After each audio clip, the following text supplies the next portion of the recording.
Hello guys, আমরা বেরিয়ে পড়েছি বড় মায়ের দর্শনে। এই আমাদের যাবার বাস, একদম নতুন বাস, সব রেডি। এই বেটু আছে, বেটু মা আছে। চলে এসেছি আজ একটা ট্রাভেল ভিডিও নিয়ে তোমাদের সাথে। তো বলেই দিই, ফালতু অপেক্ষা করে তোমাদেরকে লাভ নেই। আমরা যাচ্ছি হচ্ছে আজকে বড় মার দর্শনে নৈহাটি। তোমরা তো সবাই জানো। তো যাক, আজ মা টানিয়েছে বলে মায়ের কাছে পৌঁছতে পারছি। তো জলভাঙা থেকে বাস অলরেডি আমাদের ছেড়ে দিয়েছে। এখনই বাজে মোটামুটি ঘড়িতে 9:09। তো খাওয়া দাওয়া করে আমরা বেরিয়ে গেছি। এবার দেখা যাক, রাত তো অনেকটাই হয়ে গেছে। ভিডিওটা দেখতে থাকো, আশা করছি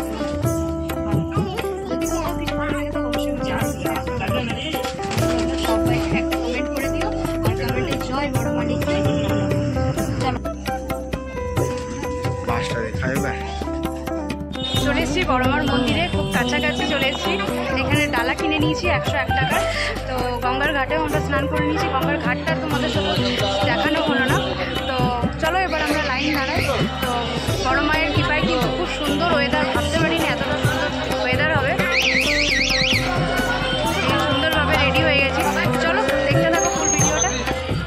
মা না টানালে মায়ের কাছে যাওয়া কিন্তু কোনোদিনই সম্ভব নয়। কোনো দিন ভাবতে পারিনি যে বড় মার মন্দির যাব, নৈহাটি বড় মা মায়ের মন্দির দর্শন করতে পারবো।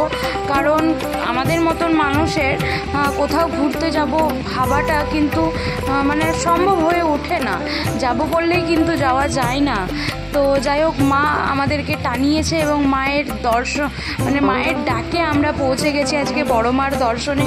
আমার অনেক দিনের ইচ্ছা ছিল মাকে যে বেনারসিগুলো মা পরে থাকতো সেগুলো যদি মনে হতো যে নিজে যদি কিনে দিতে পারতাম মাকে। তো লাইনে দাঁড়িয়ে আমি হঠাৎ আমার মনে পড়ে গেল যে আমি তো মাকে শাড়ি দেবো ভেবেছিলাম। তো শাড়ির দোকান আমি দেখছি, চারিদিকে দেখছি, একটা শাড়ির দোকান পেয়ে গেছি। আমি রাস্তা, রোড, গাড়ি কিচ্ছু ভাবিনি, আমি দৌড়ে চলে গেছি রীতিমতো শাড়ির দোকানে। আমার বর যদি ভিডিওটা একটু মানে ক্যামেরাটা অন করতো তাহলে তোমরা দেখতে পেতে। তো যাই হোক, আমি দৌড়ে ছুটে চলে গেছি এবং টাকা দিয়ে শাড়ি কিনে আবার লাইনে দাঁড়িয়ে মায়ের পুজো দেওয়ার জন্য আমরা লাইনে দাঁড়িয়ে চলে এসেছি। আর এত সুন্দর ওয়েদার বললে বিশ্বাস করবে না তোমরা। গঙ্গার ঘাটে যখন আমরা স্নান করছি, এত রোদ, চিন্তা লাগছে যে ছেলে নিয়ে কিভাবে আমরা লাইন দেবো, ছেলেটা বিরক্ত হবে কিনা, এতক্ষণ কি ছেলেটা আমার না খেয়ে থাকবে। কিন্তু সত্যি স্বয়ং মা আছে, আমি তোমাদেরকে ভয়েস ওভার দিচ্ছি, আমার মন থেকে কান্না চলে আসছে, বিশ্বাস করো। এত সুন্দর ওয়েদার, এত সুন্দর মেঘ, আমরা এত সুন্দর ভিতরে মাকে পুজো দিতে পেরেছি। আর দারুণ সুন্দর পুজো দিয়েছি আমরা, তাড়াতাড়ির মধ্যেও হয়ে গেছে। আর কোনো ঠেলাঠেলি করেনি আমাদেরকে, কেউ আমাদেরকে বাইরে করেনি। এত সুন্দর মাকে আমরা দর্শন করেছি। আমি তো দাঁড়িয়েই ছিলাম, মায়ের মুখ দিকে আমি তাকিয়েই ছিলাম। আর ওনারা খুব সুন্দরভাবে পুজো গ্রহণ করেছে। জানি না মাকে কতটা পুজো মন থেকে দিতে পেরেছি, কিন্তু মাকে দেখতে পেয়ে খুব খুশি আমরা। ইট তো তোমরা দেখতেই পারছো, যতটা পেরেছি ক্যামেরা অন করেছি। সামনে কিন্তু অ্যালাউ ছিল না, আমরা জোর জবরদস্তি করিনি। আর আমার তো ফোন ধরতে ইচ্ছা করছিল না, কারণ আমার মাকে দেখতে ইচ্ছা করছিল। মায়ের এই রূপ, এত সুন্দর রূপ, অটোমেটিক চোখ দিক থেকে জল চলে আসবে।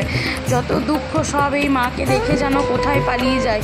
তো সবাইকে ভালো রাখো মা, জয় বড় মা। তোমরা কিন্তু কমেন্টে কোনো ঠাকুরের নাম নাও না, কিন্তু যারা যারা বড় মার ভক্ত প্লিজ আমার কমেন্টে এসে কিন্তু একটু জয় বড় মা লিখে যেও, যারা যারা মাকে খুব ভালোবাসো।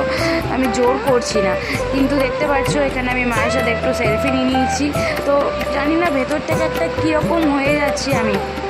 মাকে দেখে আমি এতটাই আনন্দ, মনে হচ্ছে মায়ের কোলে বসে আমি আমার সমস্ত দুঃখ আমি মাকে বলি।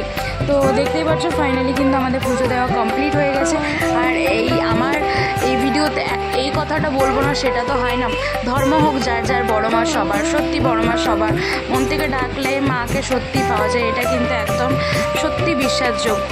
তো পুজো দেওয়া হয়ে গেছে, এবার কিন্তু আমরা বেরোবো হচ্ছে দক্ষিণেশ্বরের ভিডিওটা আমি নেক্সট ভিডিওতে আনছি।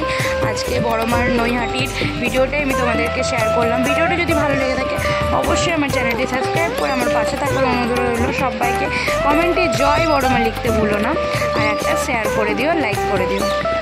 এখানে কিন্তু টোকেন দেওয়ার একটা লাইন চলছিল, মানে বড় মার প্রসাদ যারা খেতে চায়, আমরা যদি প্রসাদটা গ্রহণ করতে যেতাম আর কি, তাহলে আমাদের আরও ট্রিপগুলো ঘোরা হতো না। দেখা